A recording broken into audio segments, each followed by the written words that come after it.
नमस्कार दोस्तों, स्वागत है आप सबका आज के इस वीडियो में, इस सेशन में। आज इस वीडियो में हम डिस्कस करेंगे नीट 2025 का जो फॉर्म रिलीज हुआ है उसमें किन बातों का आपको ध्यान रखना चाहिए फॉर्म फिल करते समय पे।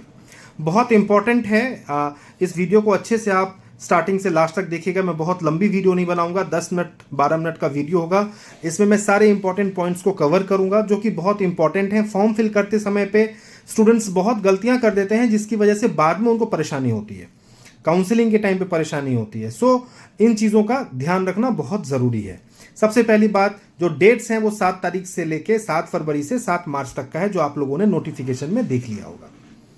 सो 7 फरवरी से 7 मार्च के बीच में आप कभी भी फॉर्म फिल कर सकते हैं। कोशिश करिए कि जितनी जल्दी आप कर लें, 2 दिन 4 दिन 5 दिन में अगर कर लें तो वो बेटर है। फॉर्म फिल करने के बाद जो एडिटिंग का ऑप्शन इन्होंने दिया है वो 9 तारीख से 11 तारीख, 9 मार्च से 11 मार्च का दिया है। बट उस एडिटिंग में जो बहुत इंपॉर्टेंट क्रेडेंशियल्स होते हैं वो चेंज नहीं हो सकते, जैसे कि ईमेल आईडी, आपका जो मोबाइल नंबर है, ये सब चीज़ें चेंज नहीं हो सकती हैं। मोबाइल नंबर, ईमेल आईडी मैं क्यों कह रहा हूँ, बिकॉज ओटीपी इसी पे आता है। काउंसलिंग के दौरान भी या कुछ भी अगर आप लॉगिन करते हैं, कुछ भी करते हैं, तो ओटीपी आपके मोबाइल नंबर पर और ईमेल आईडी पे ही आता है। तो बहुत इंपॉर्टेंट है, active mobile number, active email ID, Aadhaar verified, ये आपका होना चाहिए।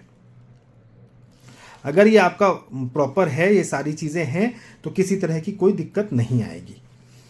सो एकदम एक्टिव मोबाइल नंबर और ईमेल आईडी वहाँ रखिए, चाहे वो आपका हो चाहे आपके फादर का हो, कोई प्रॉब्लम नहीं है, बट वो एक्टिव होना चाहिए जिससे कि आप उस पर ओटीपीज वगैरह रिसीव कर पाएँ, या कोई भी इंटीमेशन अगर एनटीए को करना होगा तो उस पर आपको इंटीमेट कर सकते हैं। किसी तरह की कोई प्रॉब्लम, कोई भी चीज़, वो उस ईमेल आईडी पे आपको इंटीमेट कर सकते हैं। तो mobile number, email ID change नहीं होगा। भरते टाइम पे एकदम ध्यान रखिए, सबसे इंपॉर्टेंट पॉइंट तो यही है। इससे अलग अगर हम बात करें डेट्स की, अगर हम बात करें तो इन्होंने जो डेट्स दिए हैं वो 1 तारीख तक ये एडमिट कार्ड दे देंगे। मई में 4 मई को एग्ज़ाम है एंड लगभग 14 जून तक ये कह रहे हैं कि ये रिजल्ट दे सकते हैं। जो डेट है 14 जून, वो एक टेंटेटिव डेट है, not exact and final date, but कह रहे हैं कि चांसेस हैं कि 14 जून तक दे सकते हैं, और चांसेस हैं कि हाँ दे भी देंगे। जो रिजल्ट है वो 14 जून तक दे सकते हैं। सो आप ये मान के चलिए कि जून के लास्ट में या जुलाई के फर्स्ट वीक में काउंसलिंग चालू हो सकती है। काउंसलिंग की पेड गाइडेंस या काउंसलिंग के बारे में कोई भी जानकारी लेने के लिए, या आगे आपके जो मार्क्स अभी टेस्ट वगैरह में आ रहे हैं उसके आधार पे आपको कहाँ पे क्या मिल सकता है, एमबीबीएस, बीएमएस, बीडीएस, या एमबीबीएस में गवर्नमेंट या प्राइवेट में किस तरह से काउंसलिंग का प्रोसेस होता है, सारी जानकारी के लिए आप हमारे चैनल को सब्सक्राइब कर लीजिए। इसमें मैं वीडियोस डालता रहूँगा। प्लस आप हमारे ऑफिस विजिट कर सकते हैं। हमारा ऑफिस दिल्ली, एनसीआर, फरीदाबाद और कोलकाता, ये 2 जगह पे हमारा ऑफिस है। आप पर्सनली विजिट करके डिटेल इन्फॉर्मेशन ले सकते हैं। विजिट करने के कोई चार्जेस नहीं है, इन्फॉर्मेशन लेने के कोई चार्जेस नहीं है। आप आइए, सारी जानकारी लीजिए एंड देन अगर आपको समझ में आता है तो आप हमारी सर्विसेज भी अवेल कर सकते हैं, जिसमें हम आपको अभी से लेकर के और सीट अलॉटमेंट रिपोर्टिंग तक प्रॉपर गाइड करते हैं। आपके रैंक पे कौन सा कॉलेज मिल सकता है, क्या फीस होगी, कहाँ पे कितना बॉन्ड है, किस तरीके से आपको काउंसलिंग में अप्रोच करना चाहिए कि आपके मार्क्स पे आपको बेस्ट कॉलेज अलॉट हो, जिसका हॉस्पिटल भी अच्छा हो, जिसकी फैकल्टीज़ भी अच्छे हों। काउंसलिंग को कैसे करना चाहिए, काउंसलिंग के क्या नॉर्म्स हैं, मतलब सारी चीज़ें, जो भी इंपॉर्टेंट पॉइंट्स हैं, उन सारी चीज़ों के लिए हम आपको गाइड करते हैं। तो आते हैं अपने टॉपिक पे। सो डेट्स के बारे में मैंने आपको एक आइडिया दे दिया। फॉर्म का जो कॉस्ट है, जनरल कैटेगरी के लिए 1700 है, ईडब्ल्यूएस ओबीसी के लिए 1600 है, और SC ST PWD या फिर थर्ड जेंडर के लिए 1000 रुपीज़ फॉर्म का कॉस्ट है। जो आउटसाइड इंडिया सेंटर चाहते हैं उनके लिए फॉर्म का कॉस्ट 9500 है। तो प्लस जो GST या जो भी कुछ ट्रांजेक्शन चार्जेस हैं वो आपको कुछ थोड़े बहुत अमाउंट वो भी आपको पे करना पड़ सकता है।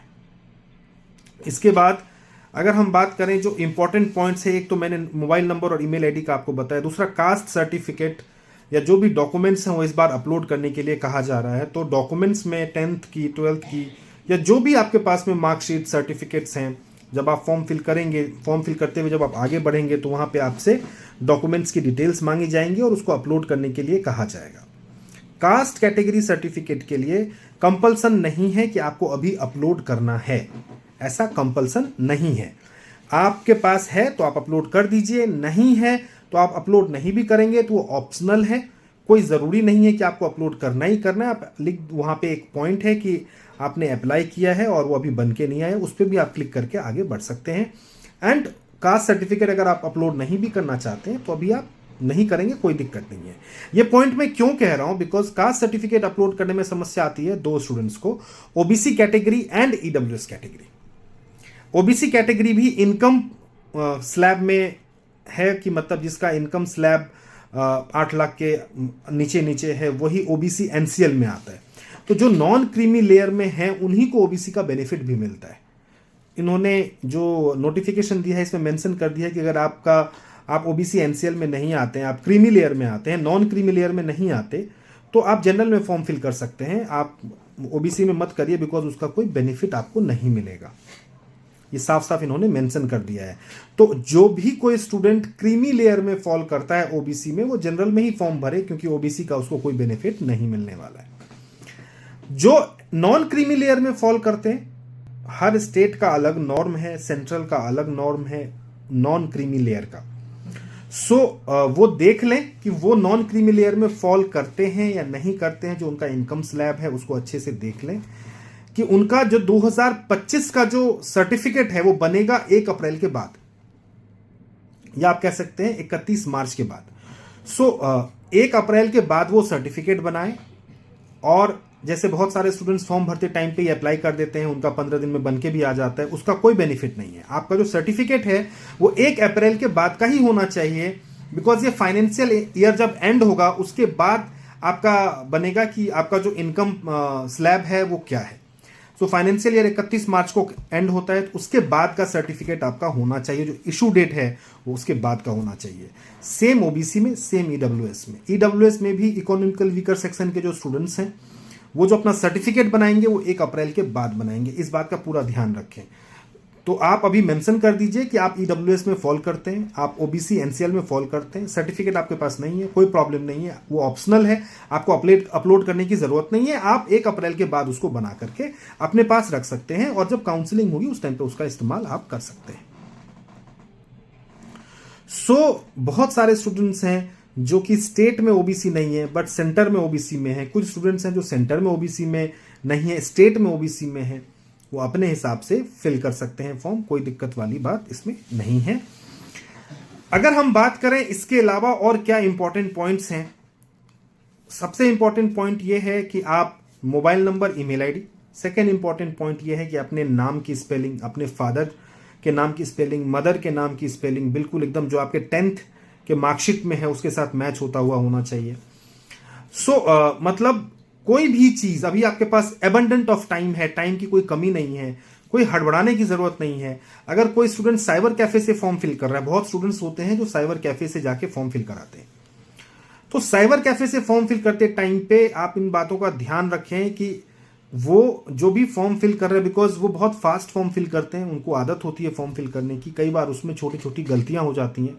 साइबर कैफे वाले को बोलिए कि भाई हम आपको 100 रुपये नहीं 200 देंगे, 500 देंगे, बट आप हमारा फॉर्म फिल करते टाइम पे बहुत ध्यान से और तसल्ली से फॉर्म फिल करिए। नाम की स्पेलिंग, आपका डेट ऑफ बर्थ, आपका सारी डिटेल्स, जो परमानेंट एड्रेस, रेसिडेंट एड्रेस, जो आपका प्रोविजनल एड्रेस है, सारी चीजें प्रॉपर सही से फिल हों, जिससे कि कल को जब एडमिट कार्ड आए उसमें सारी डिटेल्स आपकी प्रॉपर और जेन्यून आए।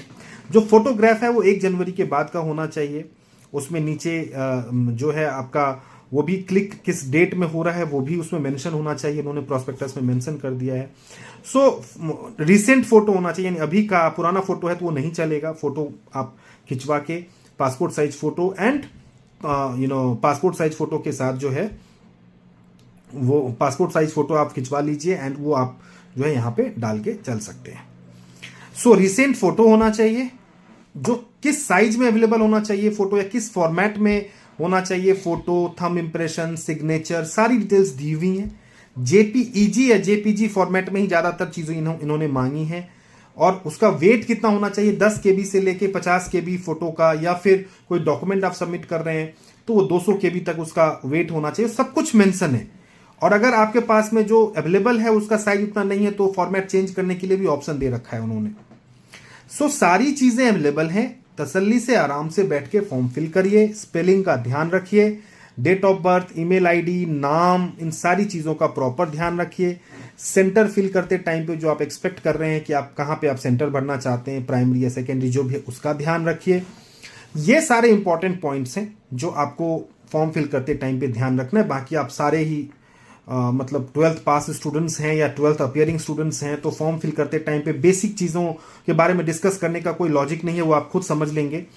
या अगर किसी ने पहले फॉर्म फिल कर रखा है तो वो भी उसको भी एक्सपीरियंस होगा। अगर फिर भी कोई दिक्कत आए, कोई प्रॉब्लम हो आपको फॉर्म फिल करने में, तो आप हमारे दिए गए नंबर पे संपर्क करके बातचीत कर सकते हैं। हम आपको एक्सप्लेन कर देंगे, बता देंगे कि वहाँ पे आपको क्या डालना चाहिए, क्या नहीं डालना चाहिए। जो कैंडिडेट SC ST से बिलोंग करते हैं उनके लिए कोई दिक्कत नहीं है, बिकॉज अगर उनका सर्टिफिकेट पुराना भी बना हुआ है कोई प्रॉब्लम नहीं है, आप वो अपलोड कर सकते हैं, बिकॉज उसमें कुछ डेट का ऐसा इशू नहीं होता है। बस OBC में, NCL में और EWS में इशू होता है, इसलिए मैंने आपसे कहा कि आप इस डेट के बाद का बनवाइए। सो ये एक बेसिक इंफॉर्मेशन है जो मैंने आप लोगों को दी है। जो BSc नर्सिंग करना चाहते हैं AFMS से या मिलिट्री नर्सिंग स्टाफ के लिए अप्लाई करना चाहते हैं, उनके लिए भी नीट क्वालिफाई करना कंपलसरी है। तो वो स्टूडेंट्स भी नीट के लिए ज़रूर अप्लाई करें जो मिलिट्री नर्सिंग स्टाफ में जाना चाहते हैं, या फिर जो AFMS से BSc नर्सिंग करना चाहते हैं, कोई BMS करना चाहता है, BDS करना चाहता है, वेटनरी करना चाहता है। कोई भी स्टूडेंट्स जो इस फ्रेटर्निटी में जाना चाहता है वो नीट का फॉर्म फिल करे, एंड नीट एग्जाम क्वालिफाई करना उनके लिए कंपल्सन है। ये एक बेसिक इंफॉर्मेशन है जो मैंने आपको इस वीडियो में दी है। आपको काउंसलिंग से रिलेटेड, कॉलेज से रिलेटेड, कॉलेज की फीस से related, government college, private college, deemed university, किसी भी तरह का कोई भी इन्फॉर्मेशन चाहिए, हमारे ऑफिस विजिट करके बातचीत कर सकते हैं, या फ़ोन पे आप व्हाट्सएप करके बातचीत कर सकते हैं, कॉल करके बातचीत कर सकते हैं। हम आपको प्रॉपर गाइड करेंगे अगर आप हमारी पेड सर्विसेज अवेल करते हैं तो दोस्तों इस वीडियो में बस इतना ही, और भी इस तरह के वीडियोज़ लाते रहेंगे। नमस्कार।